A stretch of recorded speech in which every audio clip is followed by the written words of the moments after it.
Hello there, kia ora. Just a quick note for those of you looking for the second interview tonight with Neil Jones, the former Chief of Staff to Dame Jacinda Ardern. Unfortunately, Neil has come down with a bit of a nasty bug today. He's had to cancel on us last minute. We're hoping to have him back in time for Friday, where we've got a bit of a post-budget special going on, so we'll keep you informed and let you know what's happening. Until then, though, please enjoy this interview with Gareth. We'll start that right this second, so enjoy the show.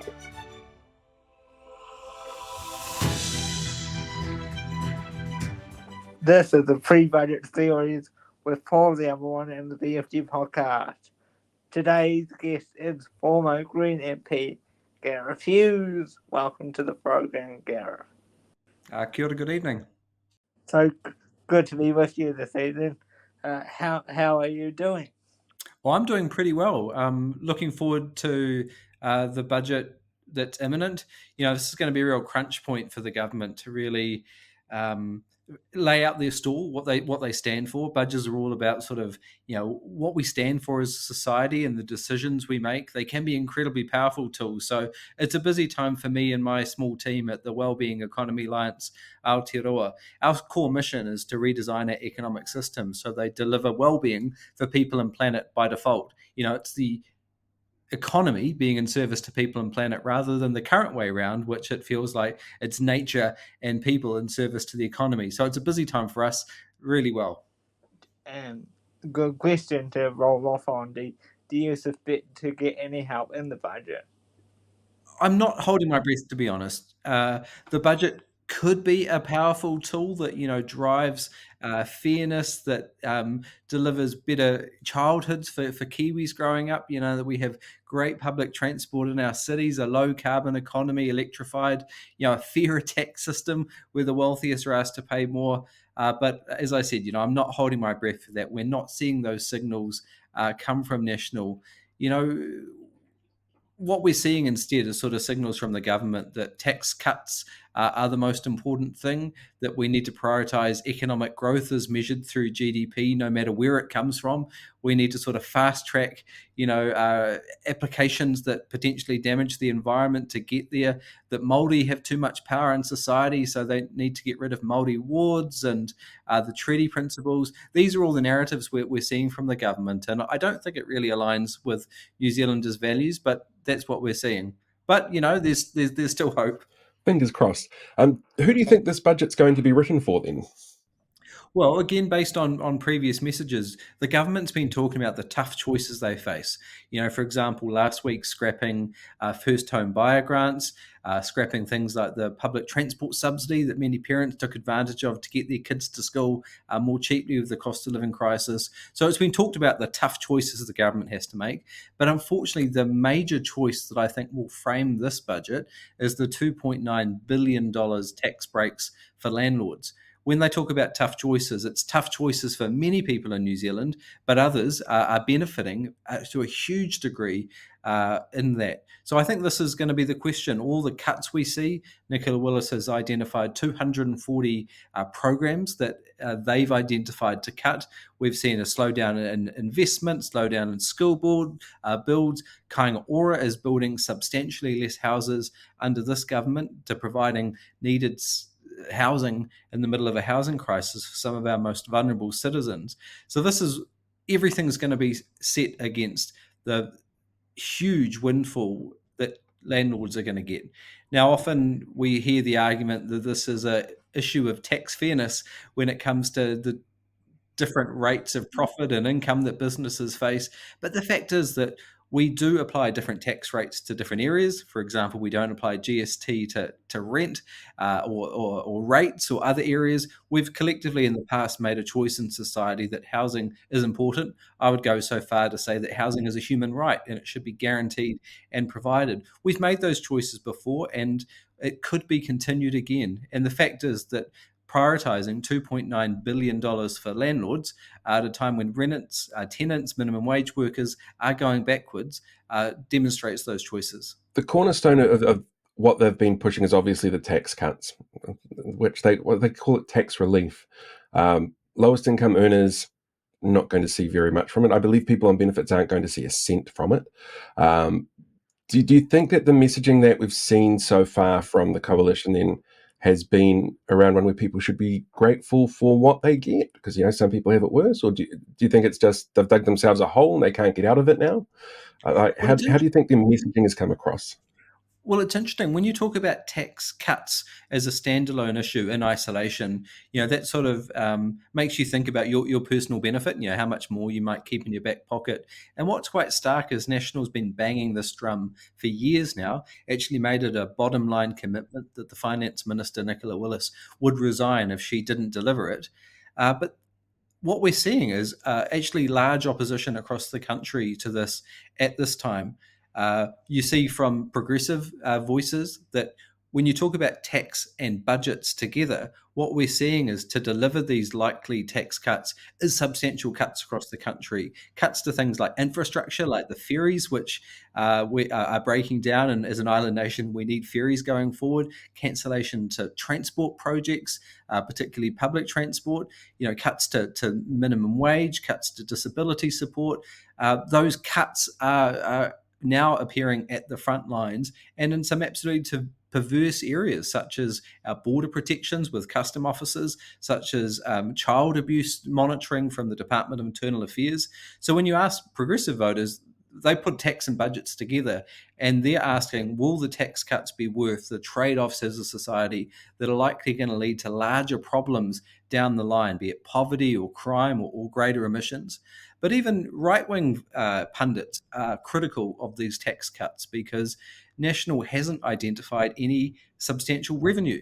We know that 311 wealthiest families in New Zealand are paying a tax rate effectively half that rate of nurses or teachers. The government's not asking the wealthiest to pay more. They're not asking anyone to pay more through a fairer tax system. So it's likely that National's going to rely on borrowing to be able to deliver their tax cuts. So even the New Zealand Institute, a sort of right-wing think tank, has come out highly critical. So National has found themselves in a real bind here because they've promised it, but it's really hard to make the case when you see all the cuts, and it's hard to make the case when you're going to have to borrow to deliver it. So the real challenge they've got is that they need to deliver it. They need to deliver something that's meaningful, not just a chewing gum approach. However, they need to do it in such a fashion that it's not inflationary and keeps the official cash rate higher and increases people's interest rates, that doesn't rely on too much borrowing. But then they've got the political challenge too, because during the election campaign, they talked about $250 a week. That was the headline. But when you looked at the small print, it was up to $250 a week. And when people such as Craig Rennie actually dived into their numbers, what you see was only a very small minority. I think only 3,000 families would likely benefit from those up to $250 a week. Most would be on a matter of dollars, and some, particularly those without children, would be on $2 a week better off. And when you take into account what's happened with the minimum wage and not progressing as fast as that should have been progressing, you're seeing many people actually go backwards. So with the right, even the right economists like Brett Olson and so on, basically not agreeing with the government on a policy like this, how much of a bad look is it for this coalition government then? With the tax cuts? That their own economists are not happy with it. Is it a bad look in your opinion, or like not? I think it's going to be challenging for National. I think you're referring to like the optics, as political pundits put it. And National is really in an invidious position where there's a chorus from across the political spectrum saying now's not the time. I think how she's likely to square the circle is scale back the size of the tax cuts massively. We've seen the language of both the Prime Minister and the Finance Minister change over the last few weeks, talking about this budget in the context of the next two budgets in the 3-year term. So I think they're likely to be staging these issues. But we don't know until we actually get to see the budget books open on Thursday afternoon.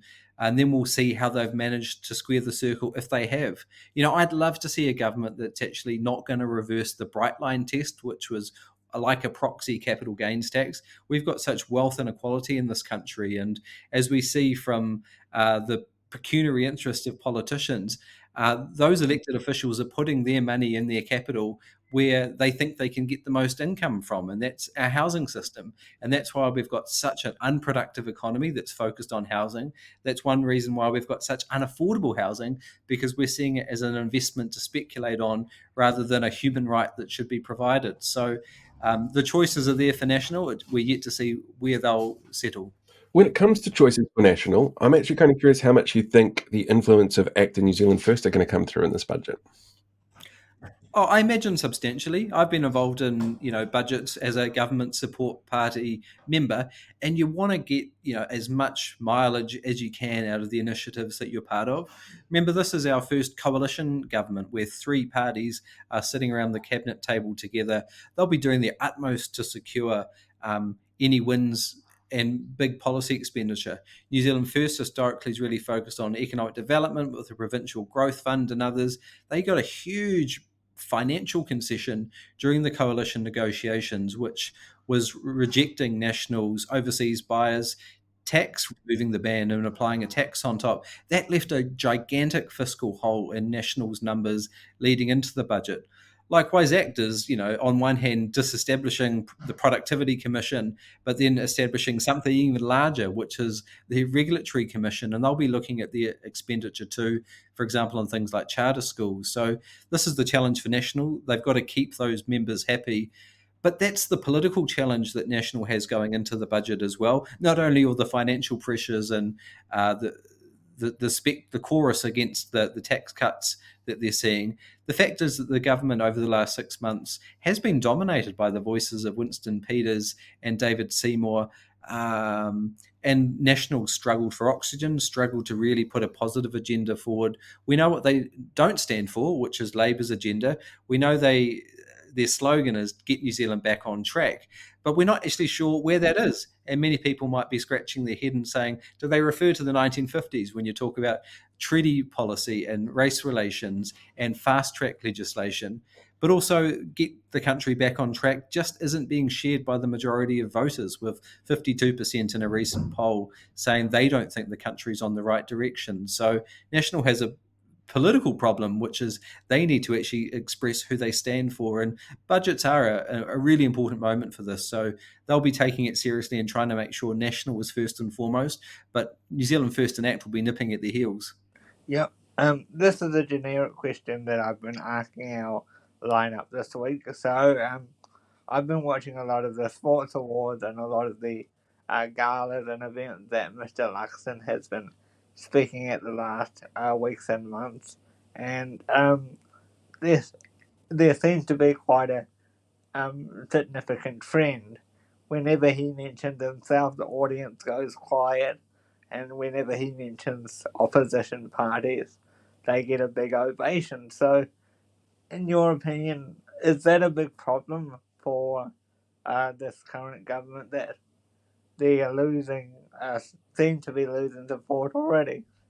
Yeah, and it's historically surprising and very interesting. It feels like our politics is in a lot of flux at the moment and has been in recent years, compared to sort of the periods of long stability we saw when we switched to MMP in 1999. Historically, we've had three-term governments are immensely popular and slowly leaking support and eroding over time to more competitive elections, and the second one, such as Helen Clark with Don Brash, or when David Shearer was outpolling John Key in the National Party in the mid-2010s. What we've seen under this current government is a massive slip in popularity. As I mentioned before, the right track, wrong track has absolutely plummeted in 2024. We're seeing the parties of the opposition in a combined fashion being able to form a government if a vote was held now in multiple polls now. And we see the Prime Minister with historically very low net favourability ratings. So this will be a worry for National, because governments like to store up sort of political capital, and knowing that it's going to erode over time, it feels like they've got there already. Again, I'm not surprised, because remember, this is a coalition government where National's in an incredibly weak position. The share of the vote going to larger parties, both National and Labour, are back down to 1990s levels after Rogernomics, Ruthanasia, and the hangover that caused. They're at a historically low point. The The medium parties, the ACTs, the Greens, the New Zealand First, are larger as a share than they have been before. I'm also not surprised because when you look at the coalition agreement, the 100-day plan, this has been a very negative government focused on getting rid of many policies of the previous government, not really a positive agenda, but also really embracing some pretty contentious policies. I would put it, this is our most right-wing and extreme government since Ruth Richardson was putting the mother of all budgets together in the very early 90s. This is a government that's picking fights on bathrooms and transgender rights. It's picking a fight with Māoridom, with the Treaty of Waitangi Principles Bill, Te Whakaora, a whole bunch of Māori ward policies and others, the fast-track legislation trying to ram through what could be very damaging projects such as seabed mining and the environment which people deeply connect to in Aotearoa. They're really barging their way through, taking on some incredibly unpopular policies driven by the extremes of the coalition with ACT and New Zealand First. I just don't think it really aligns with New Zealanders' values, and that's why you're seeing this reflected in this pretty bad polling. And do you think people were voting that wanted change are now regretting it because they are saying, oh, this is not what we were hoping for. We were hoping for a break from Labour to get something a bit different, and now we've got too much of a difference. I think that's pretty. Yeah, I think that's pretty clear that people that maybe switch side are regretting it.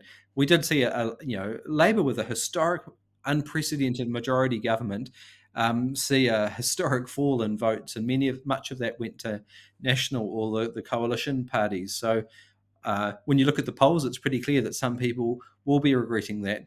But I think that should be a wake-up call for parties of the left as well, and not a reason to rest on your laurels or sit on your hands, is that there were a large number of voters that deserted the government. You could say it was a repudiation of the previous government and some of the actions they took. So I hope no party's sort of resting on their laurels. They're actually thinking, well, how can we actually develop policies that are going to make a meaningful difference? From my personal perspective, this was a Labour government that was talking transformational change, that made child poverty and climate change their signature issues, but didn't make as much progress as the rhetoric implied, didn't take concrete steps that would have made a more tangible difference, and we're still very much in the shadow of the revolution that occurred in 1984. We'll be celebrating the 40th anniversary in a couple of months, which was our neoliberal revolution, where we privatised everything, put profit first, and saw the environment as something that we could trade off against profit.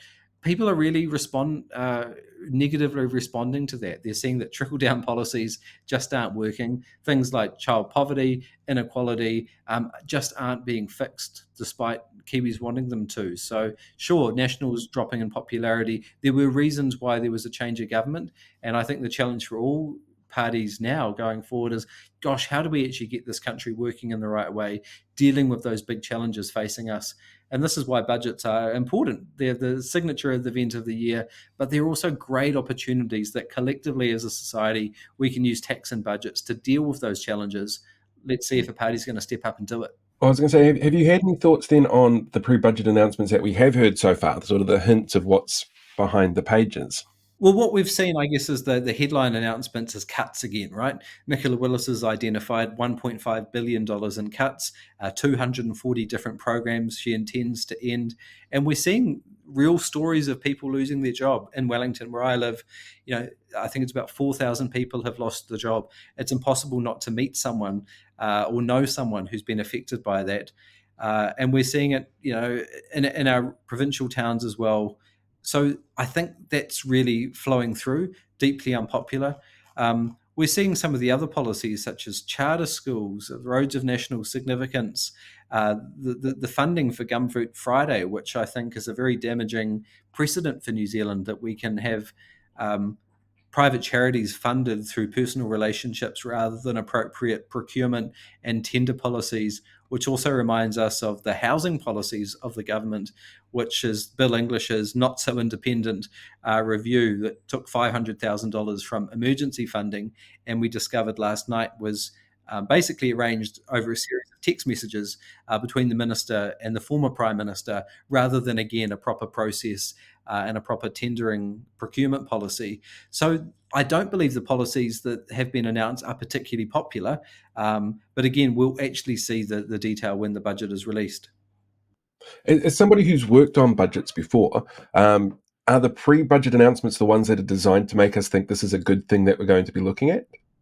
Yeah, absolutely. Of course, they'll be saving the big bang in their back pocket to release on the day.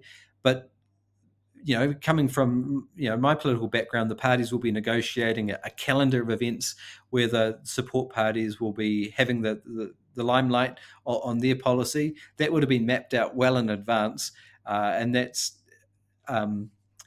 how the budget process worked. It is sort of negotiated behind the scenes and then revealed in a very staged, managed fashion. Sometimes that comes a cropper, such as when Treasury accidentally published the budget online and people could access it online. It's interesting too to reflect how budgets have changed. In the 30s through to even the 70s, they were sort of much watched event where people's lives could change depending on the announcement of the finance minister, say as Robert Muldoon putting a price freeze or the black budget of Nordemeyer in the 50s that massively increased excise and taxes. I remember when I first entered Parliament in 2010, people still used to walk around the parliamentary precinct with dolly trolleys full of giant boxes full of the budget papers. And I had about 5 big boxes of papers trundle into my office after the budget with all the detail. Then it came on a flash drive, and now it's all online and graphic. Maybe not as big a deal as it once was, because the major macro settings don't change as much between budgets, and they're sort of drip fed out in the weeks preceding it. But still a huge event. Pomp and ceremony. So we were talking in preparation for this interview this evening about my Waikaha campaign, and another question I've been asking the majority of our guests this week is how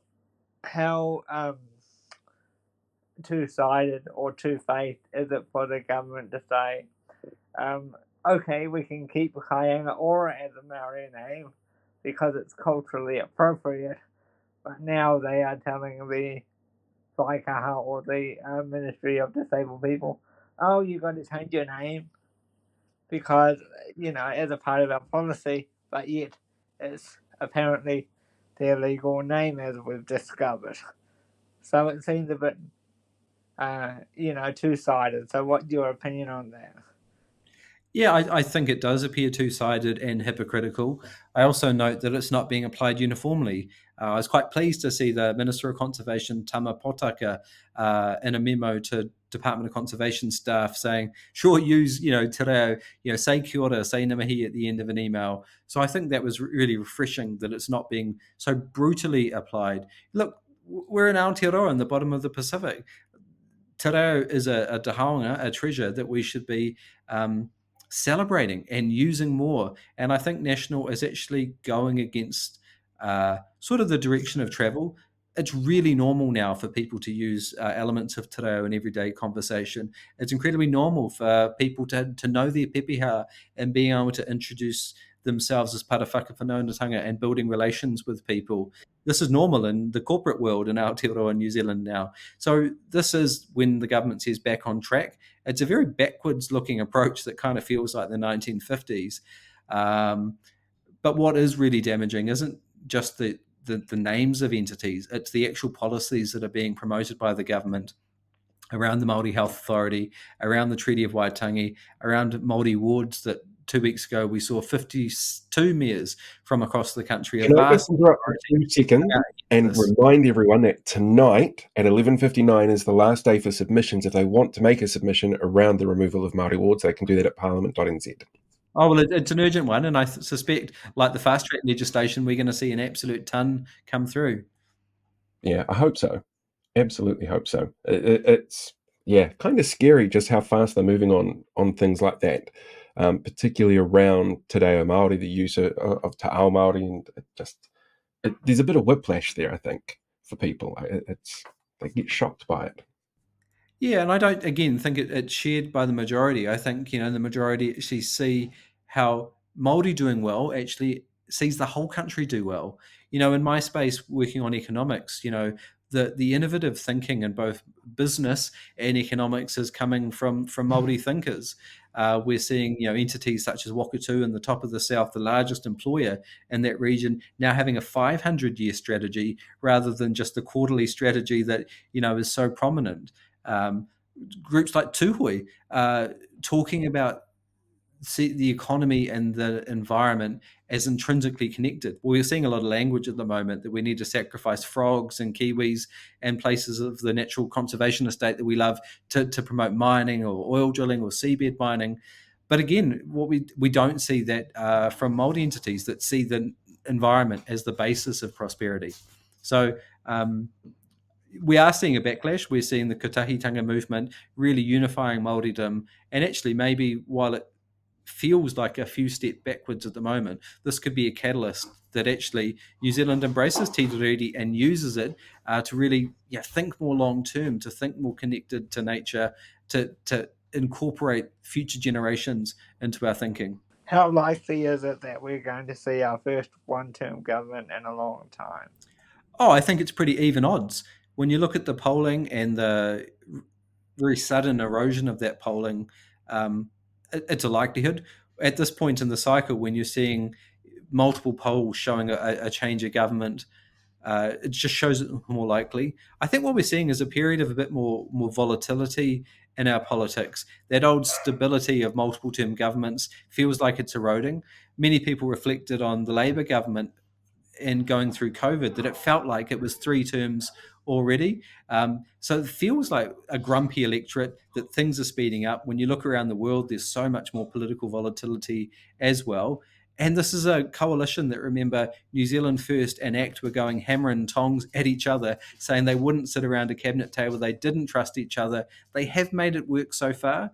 But remember, New Zealand First 3 times has dropped below 5% after being in government. They've got a history of going into government and then being booted out again. And they're not polling considerably high at the moment. So if New Zealand First drops out, the likelihood of a opposition parties coming together to form a government increases. So, I think every party's got something to play for. After the Roy Morgan poll that came out yesterday, and I mean, Roy Morgan's not a great poll anyway because of their methodology being a very long period of collection. New Zealand First is sitting on average at 4.9% of the party vote over all the polls that we've seen this year. So that I think they're freaking out a little bit. And that's why you hear Winston making a lot of noise about bathroom bills and freedom of speech bills and making English an official language, because it speaks to his new base. And it's always been difficult for New Zealand First. They often campaign as sort of an opposition movement, opposing the elites in society. But then, he's the deputy prime minister, he's the foreign minister. Again, There's a huge amount of grumpiness in the electorate, and it's hard to be both things to both people, an elder statesman and the vehicle for this frustration and disillusionment in society. And I think we're seeing that reflected. And he's grasping for these different issues.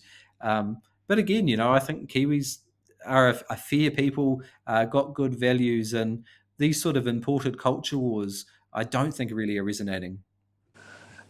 We were talking about this earlier this week with Matthew Tukake, and so he was agreed with me that that Mr. Peters would possibly die in office.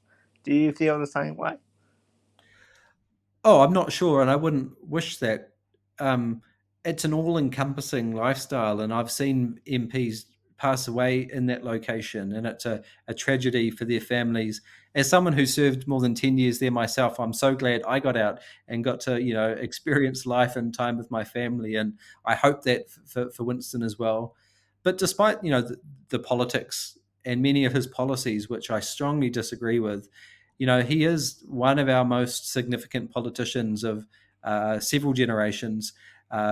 I published the book, The Biography of Jeanette Fitzsimons, and it was interesting tracking her career as the first Green Party eco-leader, coincided with Winston Peters as young people growing up in the 70s and battling some of the issues of their age. And he's had a phenomenal career from the law, from being a Māori All Black, being a miner once when I visited a hydroelectric station in Australia. He's got a very storied past.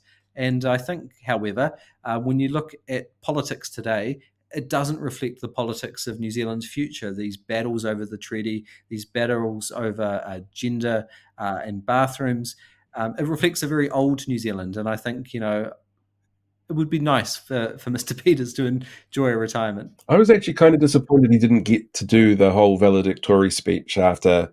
Well, he did a valedictory speech, didn't he? After New Zealand first dropped out in the last term, he was invited back for it. Oh, I've got a vague memory of that. Yeah. But it's fascinating that, he's been booted out so many times and still fights to get back and has succeeded on multiple times as well. Remember, he's of the generation that's guaranteed a parliamentary pension after he retired. I don't know why he's not kicking back and doing some fishing on the beach. I would if I was him. He's certainly earned it. Right? No matter what you think of his politics and opinions, he's definitely earned a chance to have a break. Anything else from you, Paul? Yeah, I have one more question for you. What sort of big surprise are you predicting to come out of the budget, if any? Well, I'm not predicting it because I haven't just heard enough talk or chatter or signals. I think the interesting thing is, will National be able to find a large enough source of revenue that's meaningful to pay for the tax cuts without resorting to large-scale borrowing? I did see the Minister for Social Development, Louise Upston, opine around the working for families, which is kind of a subsidy for employers to keep wages low, but also very needed because, New Zealanders work some of the longest hours for some of the lowest wages and pay some of the highest cost of living in the developed world. Some support's needed. That would be a huge, radical, bold call to remove something like that, or the accommodation supplement, which are often seen as sort of ambulances at the bottom of the cliff. They've made that argument in a small way when it came to the first home buyer grants. I don't think it's likely at all, but where they can find some revenue without taxes, previous governments have introduced levies or other sort of areas to bring in revenue. They've done that with vehicle registrations as one sort of switch around. So where that revenue source is going to come from could be the big surprise. Fantastic. That's all my questions. I've learned everything I need to know, other than I'm going to need a lot of drinks tomorrow. Yeah. And that's all from me as well. So thank you for coming on, Gareth. It's been a pleasure to speak to you. And yeah. Where can people find more information about what you're up to these days, Gareth? At the Wellbeing Economic Alliance Aotearoa website, or check us out online. Look, I think this is the most important mission facing us. How do we get the economy working in service to people and planet, not the other way around? We saw that recent Ipsos poll that majority of Kiwis think the economy is rigged in favour of corporate interests. But we also know that Kiwis do want to think about intergenerational long-term planning. They do want to invest in infrastructure and an economy of care. And that's sort of my message and my mahi, that the economy is a system that was designed. We can redesign it to get the outcomes we want to see. Fantastic. Thank you very much. Kia ora. Thank you.